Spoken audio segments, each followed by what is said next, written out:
Okay, we're gonna get this part of the meeting started. We are in the school board community forum. As of right now, I have no one that said yes that they want to speak to us. This is the part where dialogue back and forth can happen. As a reminder, during the meeting with the delegations to be heard, dialogue back and forth. There's no one that wants to speak in that. It's so I've been asked a lot of questions about tax bills of late. If you wanted me to address that, I certainly can. Some of the rationale and the avenues about what occurred there. So I think it's something that's going around in our community. If you'd like to kind of address that, I certainly can from that standpoint too. So first of all, again, I know it's something that nobody really likes is increase in taxes. But what I can tell you is that from a school district standpoint, we are the lowest per pupil spender yet in the state at our per pupil limit. So a couple of things occurred as it relates to increasing the increase to our tax bills. This does go back to some of our early estimates in July and June as it relates to the three variables of school finance, which is property value, third Friday enrollment count, and state aid. So, and then in September, we had our annual meeting, which we still didn't know any of those variables. And then in October, we finally set our final levy. And when we set the final levy, we did set the levy about 28% of an increase compared to what it was last year. And what I would say is, in the levy means how much our taxpayers take on the total school bill. Okay, because there's a portion that gets paid through the state, and there's a portion that gets paid through our local tax base. So a couple things led to the increase in the tax levy. One, and I would say this is almost a perfect storm for the school district. The first one being an increased enrollment. Okay, we had over a 40 FTE increase to our revenue limit. Okay, which means we now have more students, which means the revenue limit says we can spend more. That's what we have. Second thing is the state increased the per pupil revenue limit by $1,000. Went from $10,000 to $11,000. This is the first time in the last two biennial budgets where there was no new property tax relief dollars that were going to local taxpayers.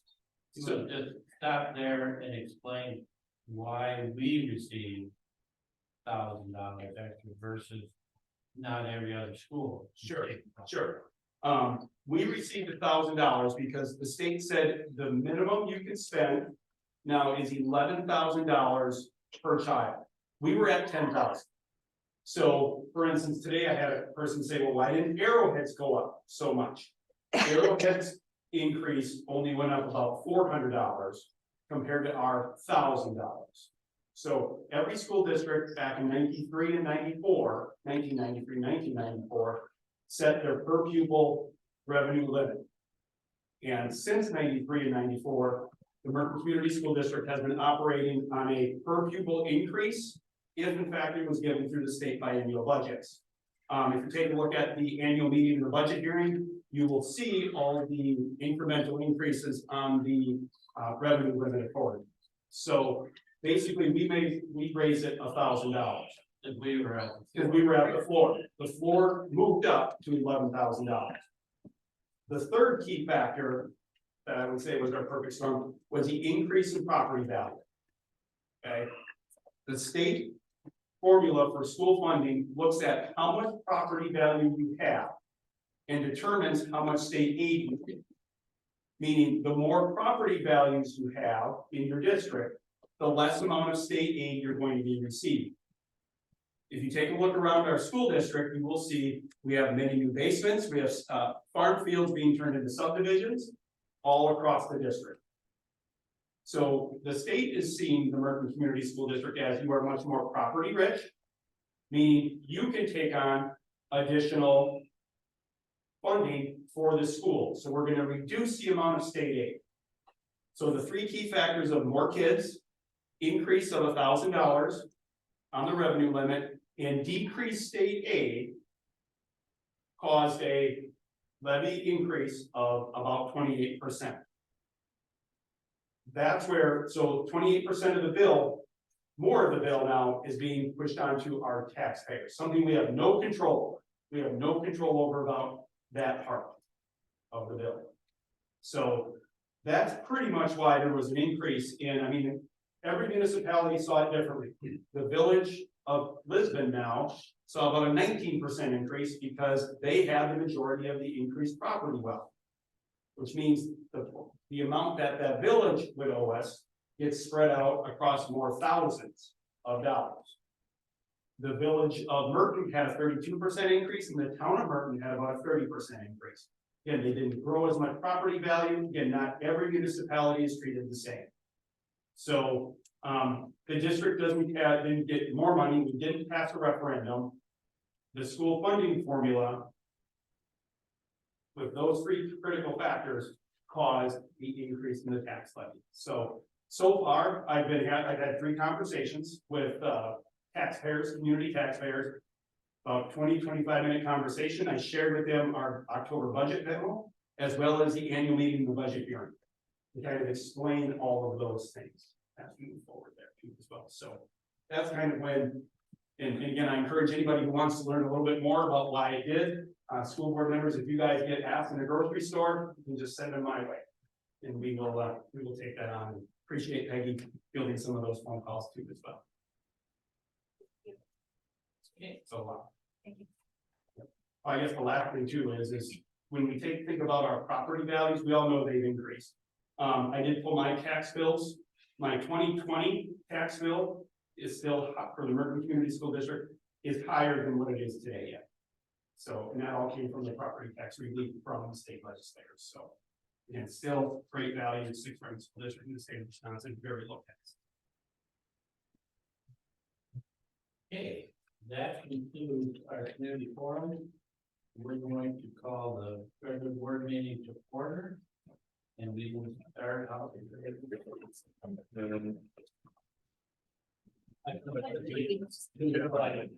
United States of America. To the republic for which it stands, one nation, under God, indivisible, with liberty and justice for all. Meeting has been properly posted in all the normal posting places. Motion to approve the agenda as presented. Second. The motion is second, is there any discussion? All in favor, then say aye. Aye. Opposed, same sign. Motion is carried. So we're going to start out with the audit report. Okay, we have Katie Briley here from everybody. So I'll turn it over to you. Just a little bit about the audit process. The audit was conducted in final questions compared to the audit. Despite not having a business manager, management was very well prepared. The audit went very smoothly. Really appreciated those that stepped in and helped out this year. So I'm happy to report no material misstatements from audit. So as part of your audit, we do issue 3 different reports. The most important and the biggest being our independent auditor report, and that's on your audited financial statements. So I always like to remind people that the district is responsible for the financial statements. Our job is to express an opinion as to whether or not those statements are materially correct. And in this aviation, unmodified opinion, which is the highest opinion level we can get, meaning they were all stated in the question. So 8+. Just some high overview operating results. Your general fund saw an increase in fund balance of $212,000. Your capital projects fund an increase of $239,000. So that gives you a general fund balance of $3,894,000. That money is unassigned, more or less can use whatever you want with the district operations. Your capital projects fund had a fund balance of $1,295,000, and that money is restricted. High budget overview. This is on, if you want to follow along in the report, you can, I know kind of different, but Pages 31 and 32, fund line expenses were slightly higher than you budgeted for, but so was your revenue, so. No big swings there, and fund 27 expenses were lower, and the fund 24 revenue was higher. Looking at your debt, you do still have a promissory note out there with a balance of 282,000. Compensated absences liability, so this is unpaid vacation, over to your staff is 16,000. You did add a new lease after the new year, we did lose 37,000. In terms of pension and other retirement benefits, so right now, for as of, they measure, WRS measures as of December 31st, 2022, they were underfunded.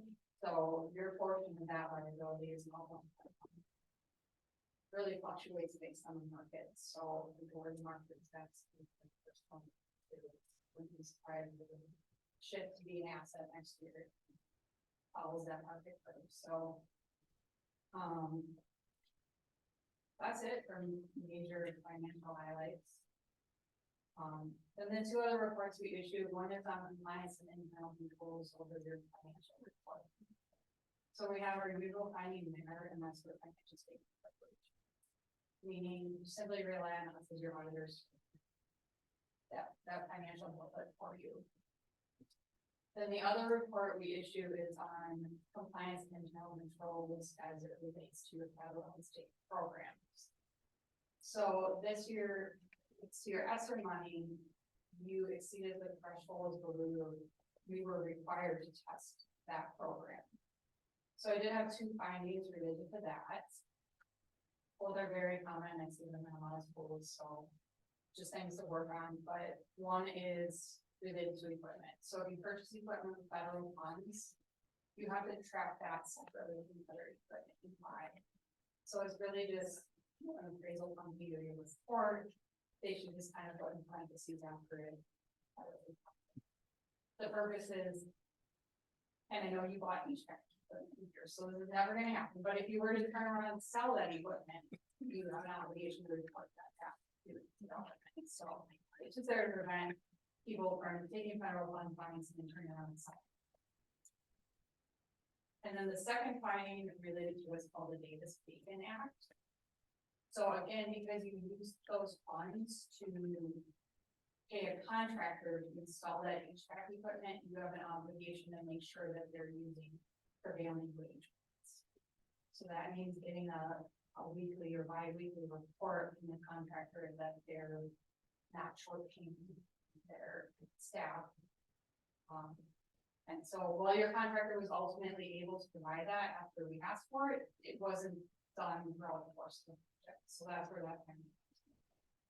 So I think just tightening up some controls in there would correct all those problems forward. I doubt we're gonna have to test the program again next year. So I mean, it's really on you to track these things and correct. It does apply to all your other federal funds, whether we them or not. So just reminders. Then the final thing we issue is a letter of communication to those charged with government, so to the board. The only other finding we have in there, we have it every year, is just a reminder about segregation. You've got to say a small school, you have small staff in that office. So just a reminder, in the eyes of the accounting world, you don't have that kind of segregation. So it's really important. I know the board like reviews expenses every on a monthly basis. So just a reminder that that's so key because you have so few people there except for like their actual.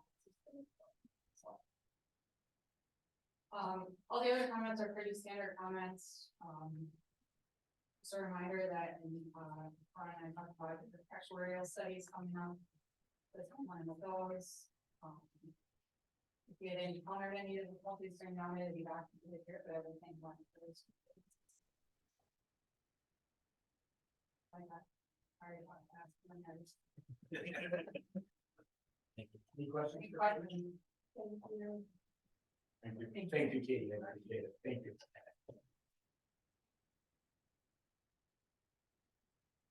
So, We go to the next agenda, item, we can. So, we do have Rob and, Fed from, school reception, to kind of do a high level overview, and if the board wants to come this way, we'll go up the 3 pages up there. And we'll go from there. All right, Rob, can you hear me? Sure can. All right, well, we are on to your. Yeah, but I can't see. I don't know. That's okay, you don't need to do that. So that way we'll just make sure we stream properly too as well. So Rob, we'll turn it over to you, and if you just wanted to that presentation up, perfect, thank you, we'll turn it over to you. All right, and so I assume, yes, you can see this, this up here, okay? Yes, we can, we're good. Okay, so we'll do introductions in just a second here, but you'll hear from two of us today in just a moment. Well, we're here to present your staff experience survey summary reports, which we just finished up last week on December 11th. We'll talk about us in just a moment, talk about your background info. On the yellow slides, you'll see some respondent information, your demographics, things like that. We'll spend the most time this evening on the results and analysis, those were COVID in green, and then finally tonight we'll wrap up in questions. If you haven't heard of us before or haven't worked with us before, in fact, I think this is actually our first go-around. There's not too many districts anymore that I have to create a folder for, but I had to create a folder for it was very exciting to me a couple months ago because I don't get a lot of follow for these surveys, so that was exciting to me. But our mission is to help educational leaders gather, organize, and use data to make strategic decisions. We were founded in 2002, and really the gist of this slide is that this isn't our first rodeo. We've conducted over 10,000 staff, parent, student, and community surveys, all in the name of school improvement. And those 10,000 surveys have been spread across more than 900 districts who have all been doing what you're doing. Not so much that pre-referendum planning process, but certainly that strategic planning, engagement planning, long-term planning with your various stakeholder groups. So I'll introduce myself in just a moment, but I wanted to give the other person on my screen a chance to introduce herself, and that's Bob Nicole from our. Hi, I'm Bob Zukowski, and I am actually a new employee to school perceptions. So I am learning from Rob and sitting in a bunch of board meetings to kind of learn how he presents this to the school district. And like I said, my name is Rob Imes. I serve as the research director for school perception, so I kind of have my hands dirty in two sides of our world, as does that. A lot of our community surveys, many of which investigate pre-referendum planning. Obviously, that's a large part of our world gearing up for the elections in 2024, but then also exactly what you are doing, have been doing, kind of that staff, student, and parent side of the world. I do a lot of research to make sure the questions that we ask are the appropriate questions, to get to them most motivated as you can, while keeping our surveys as short as possible. So let's put our staff data hat first. We're going to focus specifically on staff. We'll get to our second group right after we finish up staff, so we're going to do them in their entirety. Your staff survey finished up right before Halloween, October 27th. You had a total of 76 respondents, which gives you the most average of average response rates. In any typical school district, I'm looking for a response rate of about 60 to 75%, and you are right smack dab in the middle of that. Typically, it's a little closer to 75% for some of the smaller districts. Typically, it's closer to the 60% range for some of our bigger districts, but you're kind of right naturally in that range. So that's very normal what I see here. And then we asked for staff at which location do you spend the most time. You're split here between your intermediate and primary. Your primary school encompasses about 60% of the respondents, intermediate school about 40%. And we also asked opposition. Here, this is a pretty normal breakdown for what I would expect in terms of your school district's employee classifications.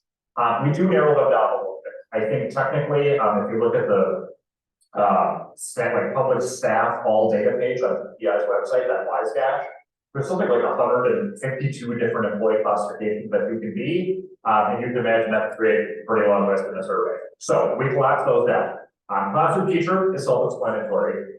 Educational specialists are folks that are required to have a certification and a license, but are not classroom teachers. So in that case, think of librarians, your guidance counselors, social workers, school psychologists, nurses. Those all fall into the ed specialist category.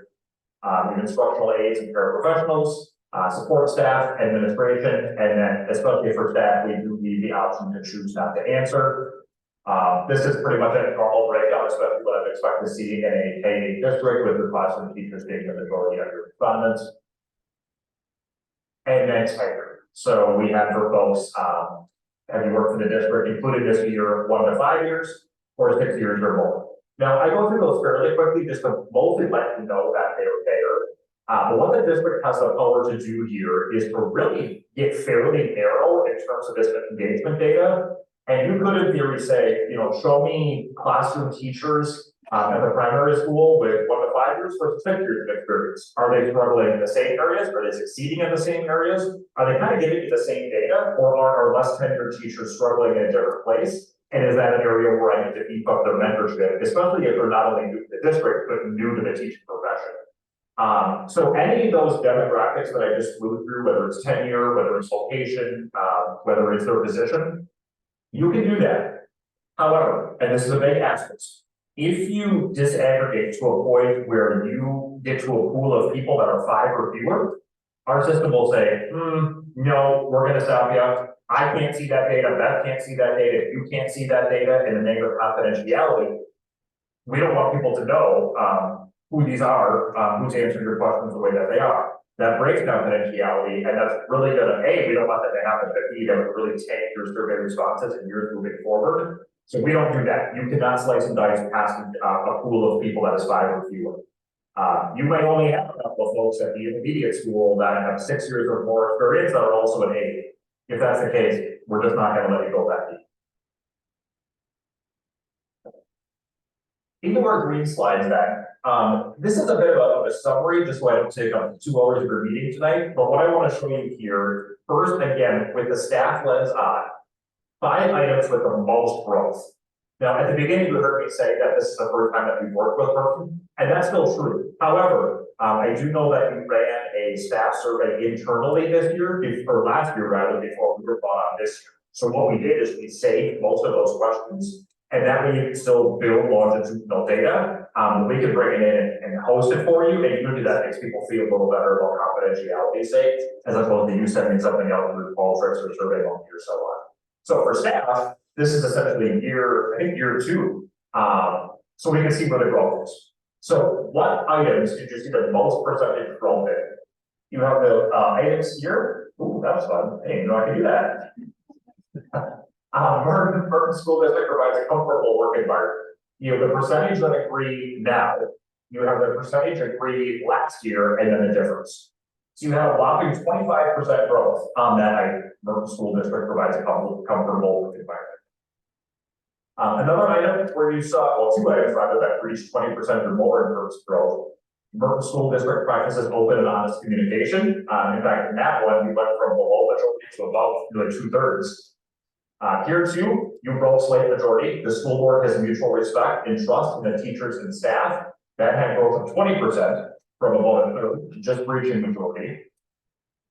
I'm comfortable to ask for help, a growth of 14%, still doing fairly well last year, just under 3/4 someday agreed. Now you're up to just under 9 and 10. And then I feel comfortable going to my supervisor to express my concerns. Your 5th highest item in terms of the most growth, from about 2/3 to about 8 to 10 that agree with that item. On the other side of that coin, which items grew the least? And in this case, least can actually include declines, with 1 asterisk here that I want to call up in a second. The item that went down 4%, my supervisor follows through on commitments. Fortunately, I wrote 2. Yeah, perfect score last year. It's hard to improve by perfect. But last year, 100% of your staff agreed that I hold my team professionally accountable. It is now 95%.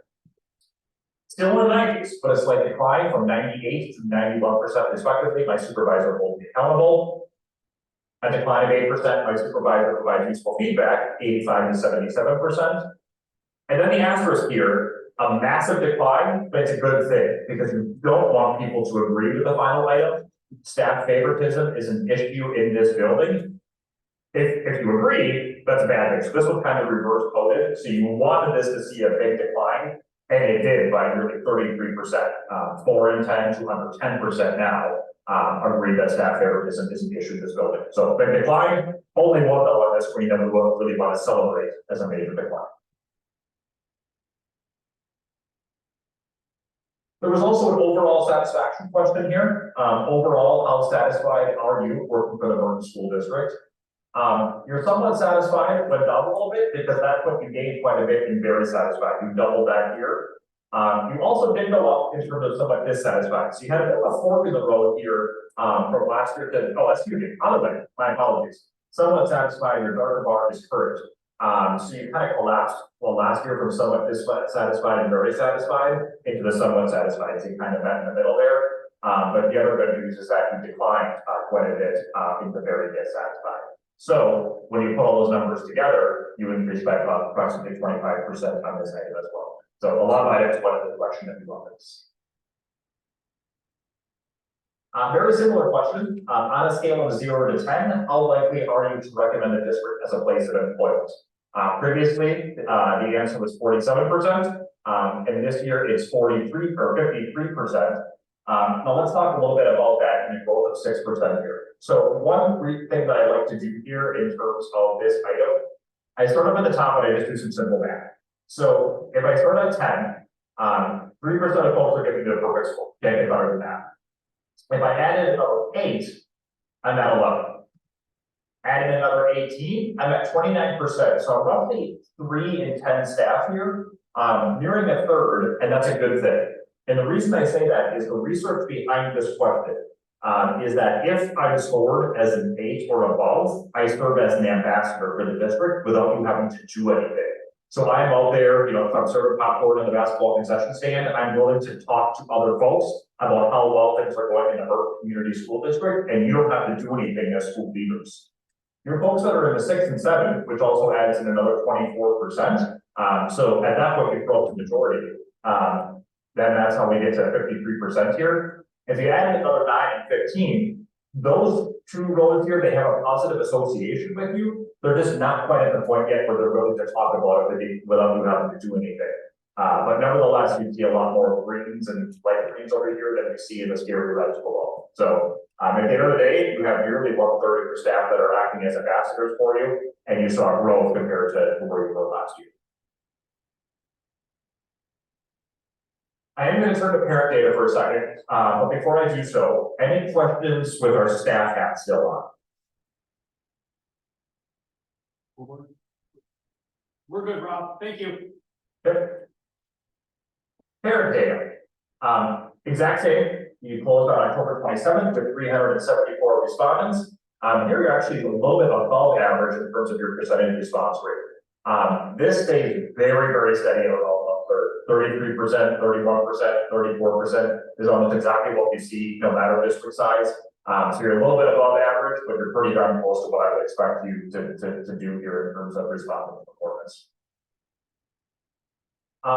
Here, primary school, intermediate school, 78% and 49% respectively. Those don't add up to 100%, nor should they, because I could have a child in both buildings, in which case I would check both of those boxes on the survey. Grade level, same thing. If I had a kid in 1st, 2nd, 4th, and 8th grade, I would check all of those boxes. So here again, you're not going to see these add to 100%, nor should they. However, same kind of deal here with the grade levels and with the schools. Same principle, same level of confidentiality. So you can disaggregate your heart's content, but if you get to a pool of people that are 5 or fewer, same thing. System will cut you off and say, no, sorry, you've gone too far. Here's a preference question. How would you like to receive school information? And that's carefully worded. So note that it doesn't say, how do you get information from us? Because as a parent in Merton, you may be doing something that I don't want you to do. You know, you're sending me this, but I really want to do this. So this may not match up with what you're currently doing, and that's okay. This is a way for you to understand what's the biggest bang for our buck. Where do people want to learn about what's going on in our school district? You have one clear winner here, which is emails. 96% of parents said they want to learn about what's going on via email. Then you have a second tier here. In that second tier, I would say that parents are valuing newsletters. They're going to the website, and they like your phone notifications, followed by meetings, those face-to-face meetings, the parent portal, and then kind of your third tier of where folks are going are here, your school board meetings, Facebook, and then down below, I just wouldn't put too many eggs in your Twitter basket. People are not going to learn about you. They're not seeking to learn more about you.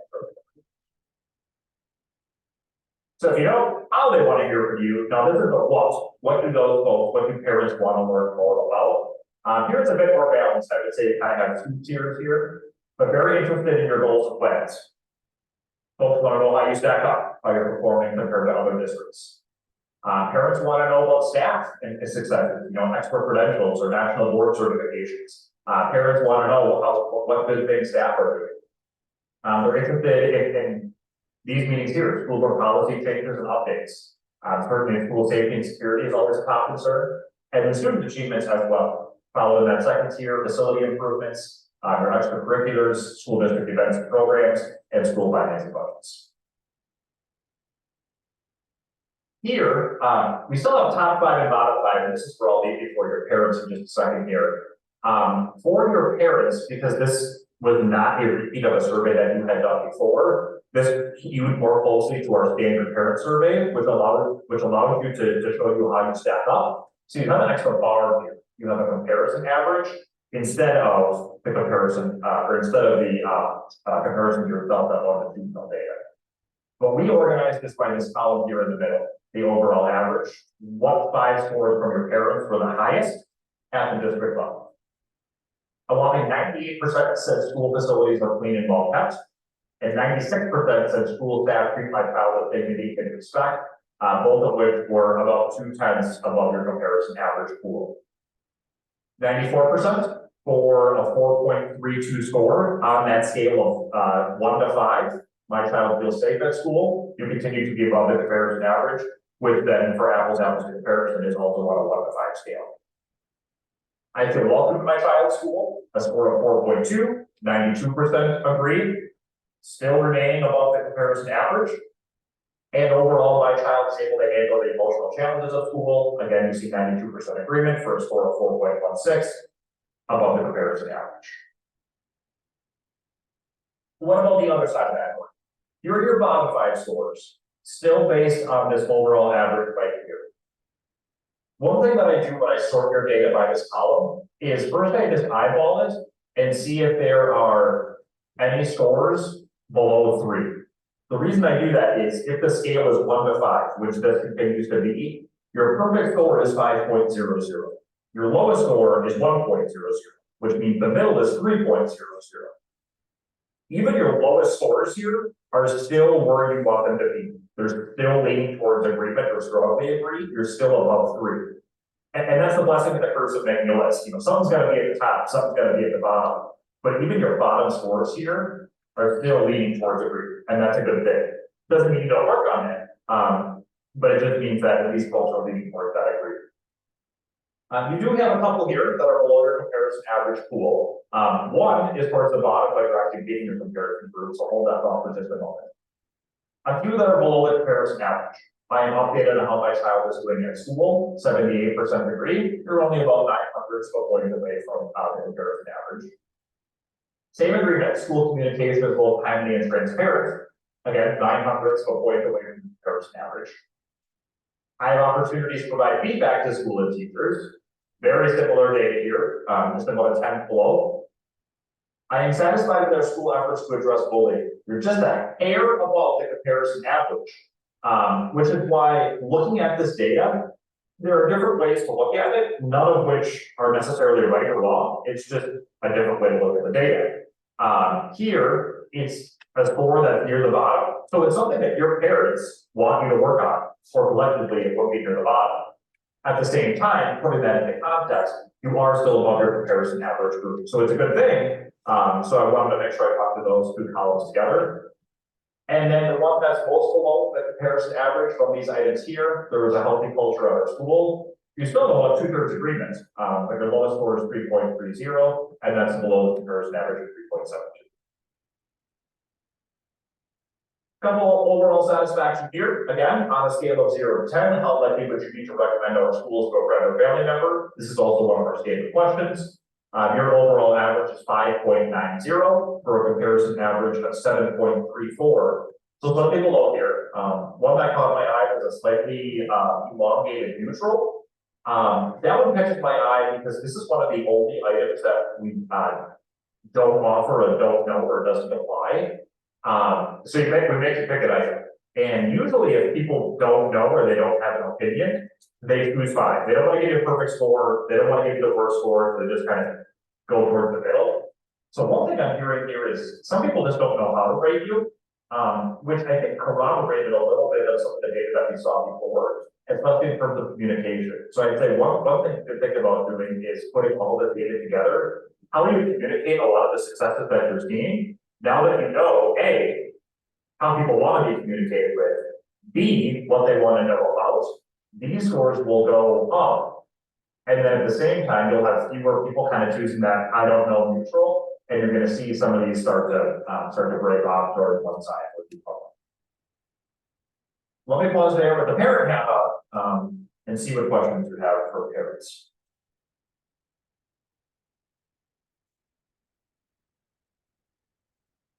I think we're good, Rob. Okay. Usually we hang up when somebody thinks of something right away, but for better or worse, Ronald will find us. You know where we are. So if you do have any questions, if you do think of anything, by all means, let me know. But Ron will actually talk to you later on this weekend. All right, sounds good, Rob. Thank you very much. Okay, take care. Bye-bye. Thank you.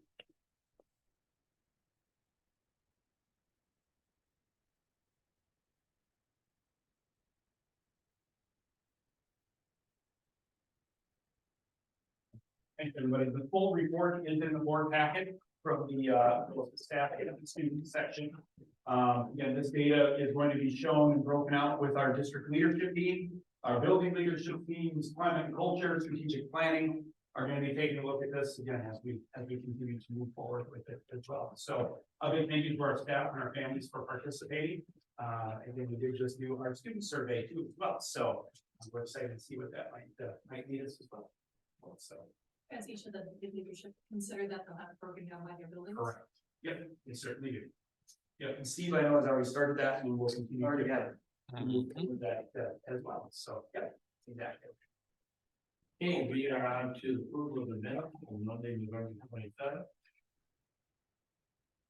Motion to approve the minutes on Monday. We have a motion, a second. Are there any additions or corrections to those minutes?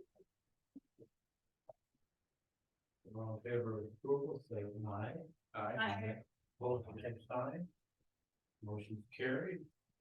We're on to the financial report and bill list. I move that we approve the voucher listing for November 21st, 2023 to December 12th, 2023, from Merton Community School District. The payroll direct deposit number 9000 61127 through 9000 61245 in the amount of $184,922.38. Wire transfer, wire number 202300124 through 202300135 in the amount of $273,108.30. For a total payroll of $457,030.68. Accounts payable check number 56213-56248 in the amount of $179,302.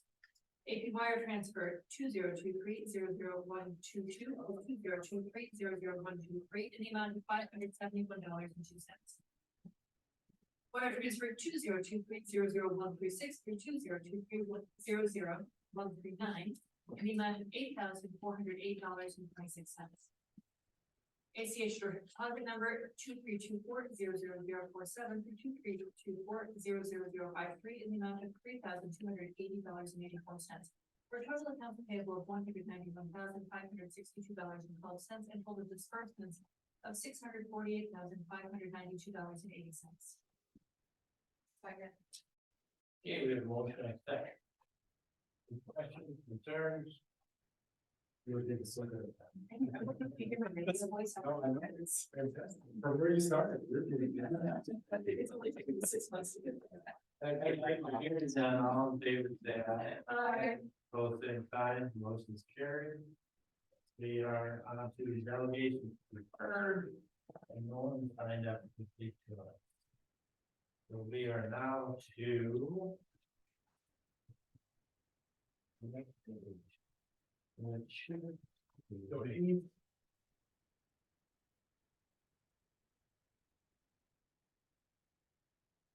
Actually, we got donations. So, we have 3 donations this evening. A big thank you to Mr. Benjamin Sinclair for a donation of $100 to kids across the district somewhere. We'd also like to thank Delaney Ward Apps for their $1,000 donation to Merton Theater Company. And finally, we'd like to thank Elizabeth and Doug Bertrand for their $2,000 donation to Merton Theater Company. So thank you very much to those 3 generous donors. Just looking for a motion to approve them as presented. Second.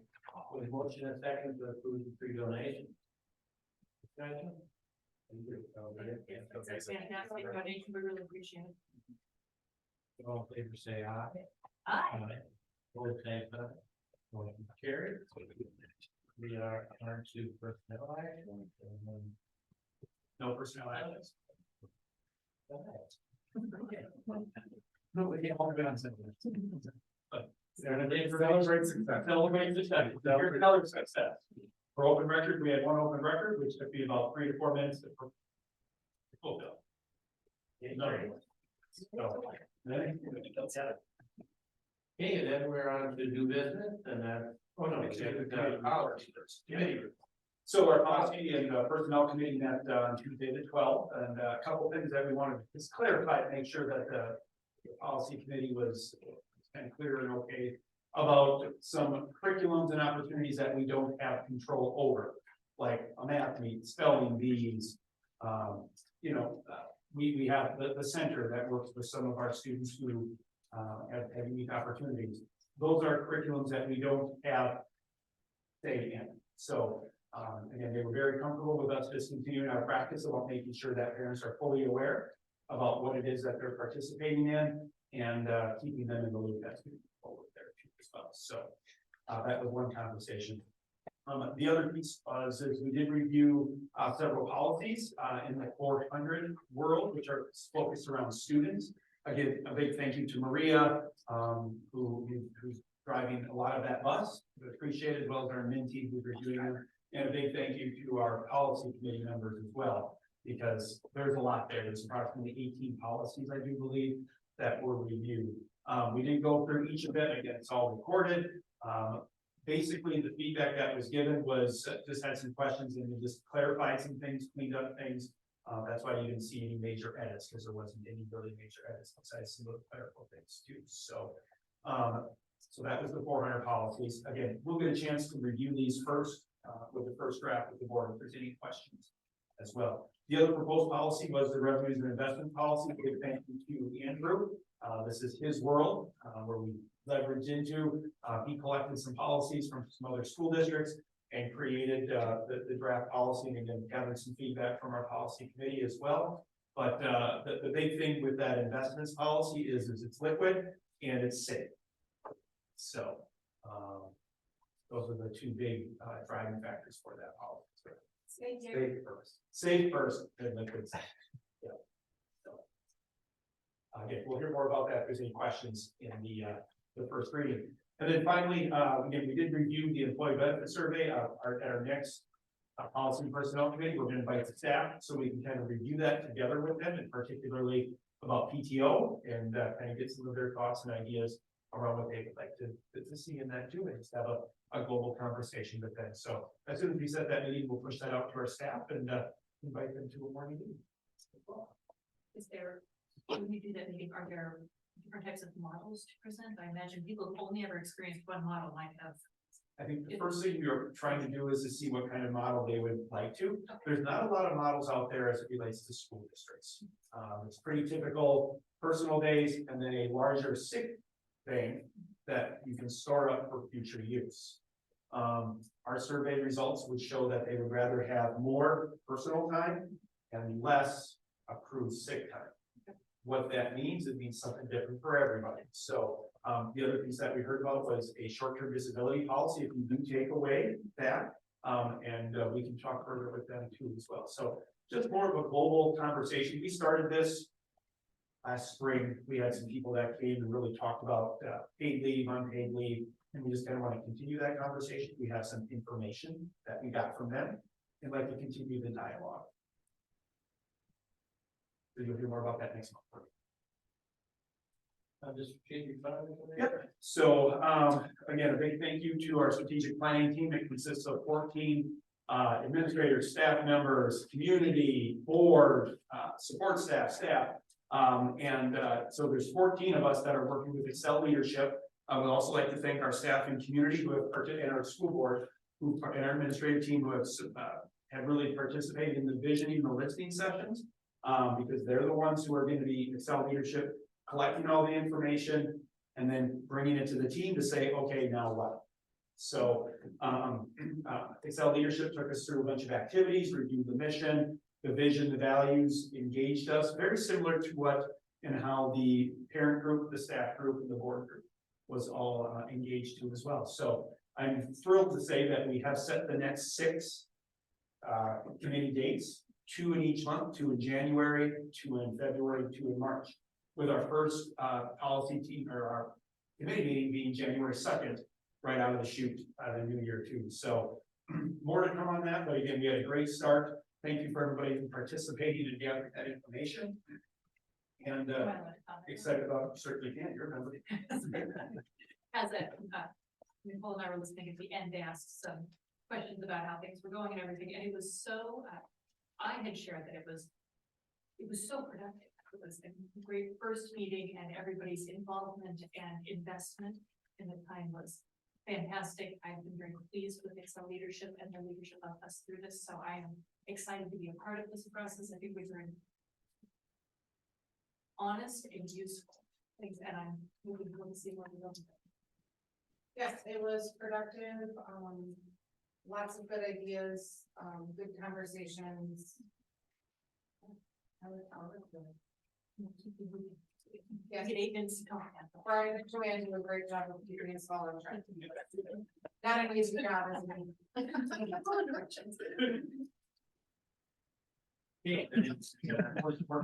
New business, we have first readings of district policy 652 and 400. Yeah, so again, just wanted to kick this to the board for the first reading. Again, if there's any feedback tonight, we'd love to gather that. If there is any future feedback, again, feel free to reach out to myself or a fellow policy. A lot of this is pretty much boilerplate stuff. Yeah, the only thing I'd like to say on policy 652. So Ron did supply me with the WASB form and 2 other school districts. I'm not an expert. So I'm on record saying I'm not an expert. I'm not gonna be offended if somebody doesn't like it. What I tried to do is look at the 3 policies and I took from each one things that I thought were very strong out of each one. And tried to provide guardrails that our district administrator, business manager can follow at any time in the future as far as how those investments would be utilized by the district. So again, Ron, I appreciate you giving a shout out, but again, I'm not an expert. I just tried to apply some common sense of safety is the most important thing. We can't lose this money in type of investment. There's going to be some times when we need the liquidity because as everybody knows, we're paid, the school district gets money 3 times a year roughly. So there's ebbs and flows where that money's got to go. And so we need to be able to get access to that when we need it for stuff. Doesn't we often use WASB? What was it that prompted you to look? If you read it, it's so self-explanatory. There were no guardrails around safety. It didn't, I don't think it added safety or liquidity. It just was kind of very generic. I may have taken the opening paragraph in that, but to me, if you're going to be talking about investments, you got to be talking about what's important. And that just didn't talk about it. So it was just very, very generic and very funny. And when we say safe, it's that FDIC insurance. So whatever we have is back just in case something were to. Right. And the great thing about what banks and other financial institutions offer today versus probably 30 or 40 years ago is programs where, if we have more than the FDIC limit, which we do a lot of times, there's programs within a bank that they can take your money and spread it to other banks so that you're below that $250,000 threshold. but you're still invested in getting a return, and there's liquidity to those programs. But it's not so that you all have all your money in one bank, and that bank goes under and you have a potential to lose it. It's so that it spreads it apart, and I think that's a good program to be a part of, because it keeps safety and soundness of those dollars paramount. Don't want to lose it.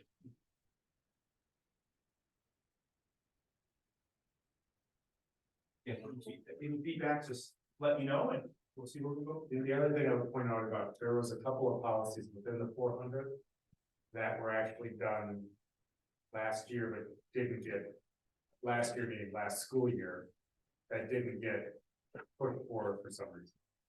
Correct? Correct. There's Yeah. like two. There's like two of them that were, we no longer needed them or they were updated.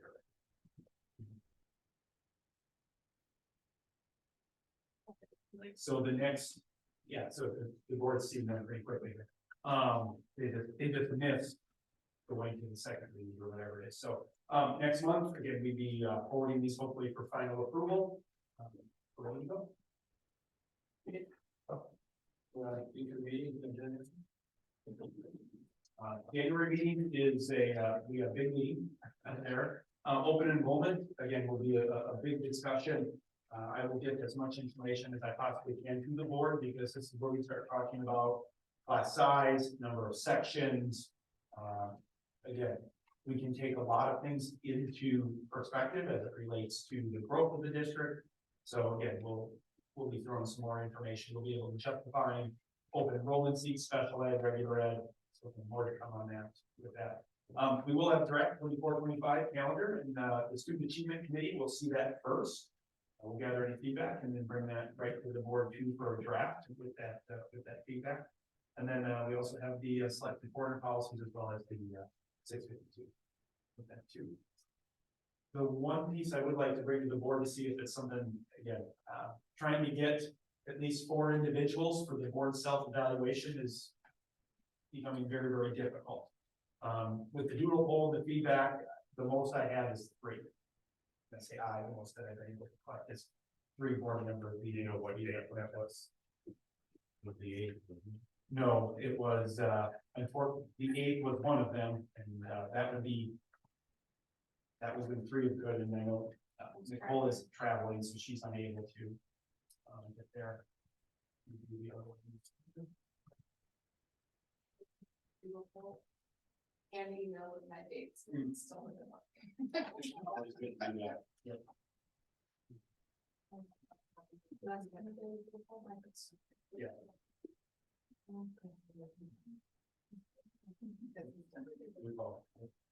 There were like, Do you have anything else? there were a couple days, like the 3rd or the 4th, and then there was, the following. You know what, I'm not able to get in, it says, we're sorry. Toodle's sorry, I can't get in. I will re-kick that out to the board and have an individual try to collect some. Is there any way we can figure it out in person? Maybe we're much more likely Do that too. to get the wiggle room. I say I have to. Do that. My week is the 15th. Okay.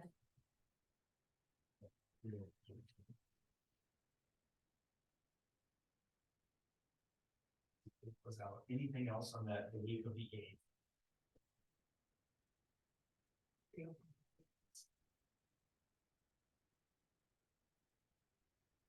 What about Wednesday, no, can't do, Thursday, the 11th? Works.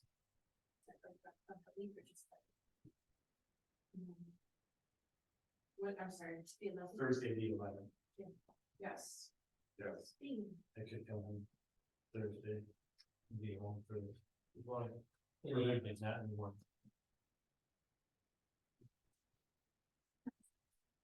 And the semester doesn't start. Okay, that would be at 6 o'clock. Okay, 6 o'clock. Weird. Yep. Okay. Can we agree on a meeting to reflect? Is that part of the Alright. thought process? We can do it tonight, or we could do it. There's, as part of the self-evaluation, you reflect upon a meeting. Oh, I see, yes. Yep. Can you try to? Yep, certainly can. Meeting where we had some more conversation. The closer they are, the easier for us. Their videos, It could be reflect, maybe we could get the minutes right, Jim? to reflect. When we reflect on tonight's, it'll be, wasn't it great that everything was really great? Well, what we're gonna do October's, is that what we're? That's what we were gonna do before was the October board meeting, because there's a lot that happens there. In January? Okay, it's video tape. I'll leave this one. I don't get it. What was the difference between October's meeting and tonight's meeting? We made Okay, more discussion. we discussion, we discussed anything tonight, we'll do consensus on it or agreement on anything. That's the. Consensus, I'll kick that out. Wait, that's 2 to 5. Dean? I hadn't looked that easy, but that's. Well, we're already delinquent on following our own policy that we put in place. We gotta make it count. Well, I'm not like, it'll be a lot more meaningful to discuss, like the things that we worked on in the board. Board workshops and things like that. I'm pulling up the agenda for. This is long and good, I just. was clear curious. feed that we can review it, you know, to make sure it's. Everything, sound is good and everything. Budget meeting. Are you looking at? Yep. this? Thank you. I can only get back to the number. So it was the budget meeting where we approved it. Talked about the finance, we had three committees to review: finance, student achievement, and policy and personnel. We approved the district tax levy, we talked about district policies, and then approved policies. So there was a lot more We had some discussion. conversation. A lot more discussion. Sure. Public record, that was a public records conversation, that's where it was public record. Rock, paper, scissors. Ready? You're ready, set, sure, sorry about it. All right, October it is, great. We're good then, unless people have other agenda items. I'll get you.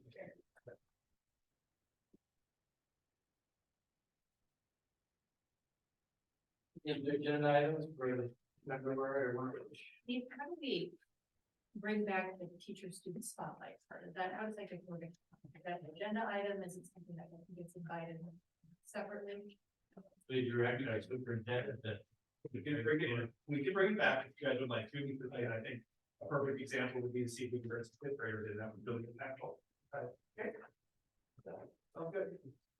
All right, bring it back, sounds good. Yeah, before we end, I know I said it in our strategic planning session, but I just want to give a shout out to Mr. Jones, Mr. Hannahan on this service work project with fifth graders. My son, it's impacted him a ton, he's excited.